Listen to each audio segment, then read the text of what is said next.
Hi there, I tried to do a video yesterday but I had a lot of problems with trying to post it on YouTube, so I thought that I would make another one of those. What I'm basically wanting to speak to people about is dyslexia, which is something that I have been diagnosed with since I was about in my 20s. A lot of people get diagnosed maybe at school, like if they have dyslexia, so they get the support of learning and like all that kind of stuff off their teachers. But I didn't have that.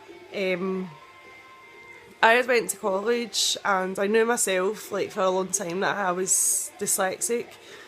but people took it as that because I had a problem with my attention span and my short-term memory, they used it as that's probably the reason why she couldn't remember how to spell numbers, how to spell, like how to use numbers and how to spell. What happened was that when I started college, I knew myself I had it for years. When I started college, I decided that I would go and get myself diagnosed with dyslexia to see if I had it, like do a test. Then I found out I was mild dyslexic, which wasn't too bad as what most people's dyslexia could be about. I felt better myself knowing that it was like something I was right about, and I was honest with people every time like I'd went for jobs and stuff and told them that I had dyslexia. When it came to writing my stories, that became like a really big issue, but when I started writing even more, spell checker and like things like that on your computer actually help you even more. It's amazing the amount of words that I've been able to actually write, and like the way I've wrote my story and stuff like that. It's like when I first started I would make so many spelling mistakes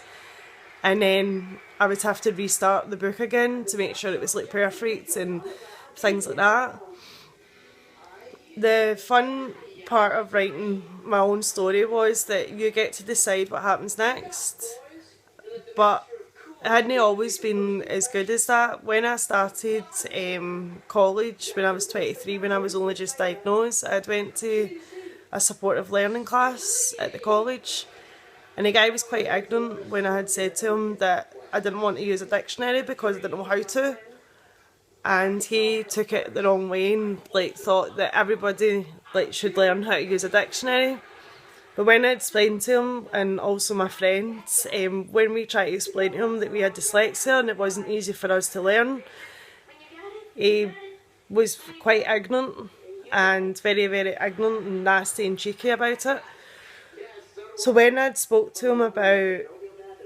how I felt about using the dictionary, and I'd basically said to him that using a dictionary is for finding the correct spelling of a word that you're looking for, but if you have dyslexia then there's like so many different words that sound like each other, and basically we did report him and he basically got into trouble for it. When I'd left college I started a job in the cinema. I wanted something a lot better so I could actually have what I'm living in now, like my own flat. So I went for like a full-time job, and basically before I went for my full-time job I actually bettered myself. I'd went to Buddy's Learning in Erskine, which was a few minutes away from where I live now, and the staff were like really friendly and they basically took me in and they basically taught me how to do math, how to count money, like things that I lacked on, that I wasn't that good at and confident at. So when I went into like Buddy's Learning, I decided when I was doing the English part of like spelling and stuff,